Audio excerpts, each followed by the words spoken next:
Good morning. Welcome back to the Signature Movement. It's your girl Tanya D. Floyd in these streets. I had to share something that was on my mind. A lot of things always run through his head at one time. But this morning I was reading a text about how the Apostle Paul was a traveling overseer, and he was ministering to different nations in Asia and just different places, right? And he was in prison at this particular time, so he couldn't minister, but he had made so many other, I guess I would call them disciples, not his, but disciples of Jesus, right? So he had made other Christians in his ministry. And what is that smell? That's this exhaust in front of me. I thought I had problems in my ride. I was about to lunch out. It ain't me. It's not me. Sorry about that. But anyway, he couldn't go out and minister anymore, so he had to send letters to all these different other disciples that were working with him. And he was trying to keep them encouraged while keeping him encouraged. And basically, the bottom line of the whole thing that I got, because I was praying on some of my own stuff this very morning before I read it. And right after I read it, I just knew it was telling me that, you've heard the saying, those who can't do, teach. I think it was in The Wedding Planner. I'm sorry, it was a J-Lo movie. She also said those who can't wed, plan, but those who can't do, teach, right? So Paul was not available to do the teaching at the time. So he had taught other people how to do it with him and in place of him. And in doing so, he was still able to encourage people from behind bars, right? So I got to thinking, I get frustrated a lot of times about things that I cannot do myself. For instance, in my day job, the days that I work my day job, so this new phone interrupts me every time somebody sends me a message and it pauses the video. I'm sorry, that wasn't me. But in my day job, when I'm dealing with people, I cannot use my hands and my body the way I used to. So I'm basically telling people what I want all day and, explaining how I want the project to come out and trusting them to get it done or overseeing them while they get it done. But they don't always understand fully what I'm trying to get done. So we have a lot of friction, and it frustrates me because, because I can't do it. So it frustrates me because I can't physically do it anymore like I used to do it. And because I gotta explain to people who can't see my vision. But what I read today reassured me, because it can still get done. And it can still be encouraging for me to know that I'm still working on the project, even though I can't work on it fully the way I used to, right?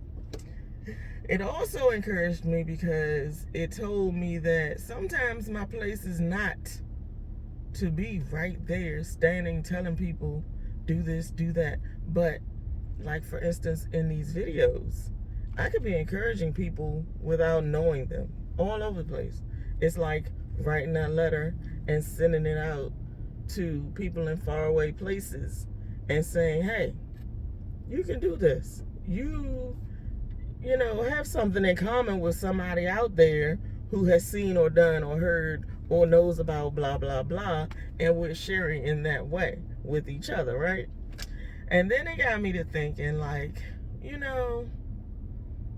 I have often looked back at the time I left my job. I keep thinking in those months where, there's no project. Wow, did I really leave too early? Should I have stayed?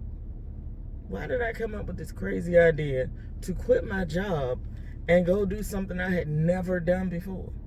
Like, I did projects, but I had never been full-time in renovations, leading contractors here and there. I was doing smaller projects, with a carpenter here and there, and we had a good relationship. Now I don't even have that team anymore. So what made me think I could just jump out there, do these things, without the comfort of every 2 week paycheck. And then I started thinking like I was dying there, like creatively, spiritually dying. I was unhappy every single day. I was miserable reading their emails and their agendas and, meeting their expectations and getting evaluated once a year or twice a year. Once on the annual appraisal, and then, in between where they give you your little update on how you've been doing, where they say, well, you haven't been doing, outstanding work by our standards and meeting our goals. So just know that going in when your appraisal comes, you're not getting fives. I don't miss that, because in doing that, it was demeaning, it was disrespectful, it was just completely disregarding my abilities, And I don't mean to sound arrogant or anything, but it just, come on, man. These people ain't always that smart, but they in charge of what you're doing, and in charge of you and your success in the agency, whatever agency that might be. And you gotta look at them in their faces and go, okay, I'll work on that. And bite your tongue all the way off. Man, listen, I ain't got time. Nope. So I know why I left. And did I leave too soon? I keep coming back around to it. No, I didn't leave too soon, because if I had stayed, I would be double dipping, and I would be mad because I couldn't keep up the workload that was assigned to me there and still give wholeheartedly, without looking over my shoulder, the job I was doing for myself. So, yeah, I go back to it, but still comes back around to, I did the right thing. It's hard, but I did the right thing. That's the tough stuff right there. When you look at yourself and you did the right thing, but it's still a problem, that's an issue. But you gotta deal with that, because you chose this. This is your path.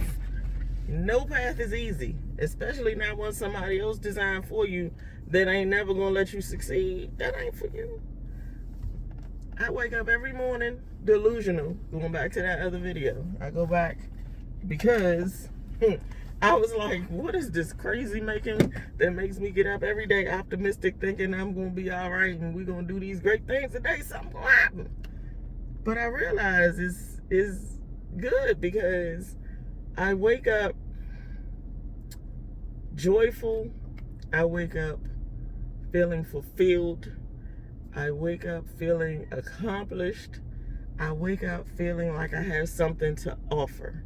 I didn't have that the other place. Never had it. 30 years and 3 weeks. Never felt like that. I did have pockets of success, like 1 or 2 years here and there, where I had a manager who didn't get on my last nerve and wasn't trying to beat me down into the ground. So I had a little bit of flexibility, but the commute took something out of me before I even got to work. And I've never been an early riser, so I ain't never really eat breakfast before 9:30, 10 o'clock at work anyway. So I was already starting at a deficit every day. Then if something happened with the kids, I would have to mentally prepare to leave that place, to ask them to leave that place and get approval, and then go and deal or whatever, or face the wrath if I didn't get approval. I don't miss any of that. But I'm saying all that to say, somebody right now is thinking, should I leave this job? And I'm going to say, if it's killing you, yes. But if you can just hold on 5 seconds, and if the hope that fulfilling your dream and doing that thing that you're supposed to be doing in place of that, if you can use that as a light to help you stay on this path just a little bit longer till you're more secure, then do that. But if it's killing you, you got to go. And it's like, I had a vision of, I envisioned jumping off a cliff and just feeling what it's like to fly. Alicia Keys has this song, it's like, the lyrics say, oh God, if I could touch the sky, I'd risk the fall just to know how it feels to fly.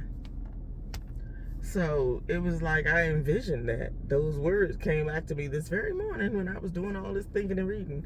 And it was like, if I could touch the sky, I'd risk the fall just to know how it feels to fly. Because this is what I see in my own stuff, my own business, my own creations. I feel so hopeful about what I can do and bring, and what I can teach. I can't physically do it with my hands. I can't stand on the step stool or the ladder and put the curtains up anymore because it hurts. And if I fall down, Jesus, I don't know how long it's going to take me to heal if I heal properly. I ain't doing it. So yeah, I wake up hopeful every single day now.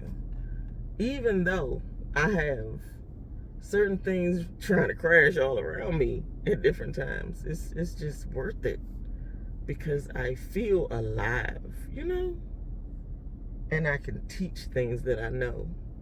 And even though I'm not really, in a structured teaching position anywhere doing anything, somehow, someday, different videos touch somebody somewhere in this world. And maybe just give them a piece of information they didn't have before. That's all I can really ask. I mean, I'm not trying to change lives by, being me or doing what I do or any of that. Technically, I am. But it's not like I have an expectation that I'm going to go out here today and I'm going to find somebody and I'm going to make them happy. It's not what I'm saying. It's just, you get it. But yeah. All of that from reading one little text about how the Apostle Paul was in jail and he couldn't minister, so he had to write letters to keep the congregations encouraged, and he had to appoint certain other people in his absence to keep that work going. And he had to do that because he was in a dark, dismal place, and it kept him encouraged to know that it was going to keep going on even though he wasn't there. And then, there's always the light at the end of the tunnel. His goal in doing all of this was because he felt that he had the promise God gave him that he was going to live forever in a wonderful place after he left this earth. So he kept that right there in the front. Like, I know what I'm getting. Let me keep this going. So, in that way, I feel like I can relate because I see the thing. I see my thing. I'm going toward that. And it's not selfish at all. I know God gave me this ability, this vision, this path, all of it. And, there's more than one way to minister. So I ain't going door to door. I ain't writing letters talking about the good news of God's kingdom or anything like that today. But there are other ways that I can reach people and teach them, how to use what they have or help them remember something they forgot. Just different things. There's different ways to touch people. So I'm being used, and I appreciate that. Even though it's not in the way that I thought I would or a way that I used to. You know what I'm saying? But anyway, I gotta go in here and rob Peter to pay Paul. Basically move some money from A to B. And I'm gonna treat myself to something good for breakfast. But I don't even know what that is. I don't feel like, inspired to eat breakfast. I'm tired of eating the same stuff for breakfast, that's for sure. I don't want no bacon. I don't want no egg. I ain't really never been a fan of egg. But I did go to this Mary Kay seminar one time, and we were in the hotel, and they gave us this breakfast buffet. It was great, and the way they did the eggs, and I think that's the way, I think what they did was add the heavy cream to the eggs, and they soft scrambled them, and it was amazing. Yeah, so that's how we've been doing it ever since. But I can tolerate that. I just don't feel like egg. I don't feel like bacon. I don't want a sausage. I don't want ham. I don't want no biscuit, no bread of any kind. What am I do? I ain't trying to cook. I'm still recovering from the baby shower work. Anyway, I just wanted to share that word of encouragement with somebody. I hope you have a great, productive day, and remember why you do what you do, and that it does help somebody, even if it's just you that day. Keep the vision plain. Be encouraged, be delusional, be optimistic, and go get your thing. Toodles.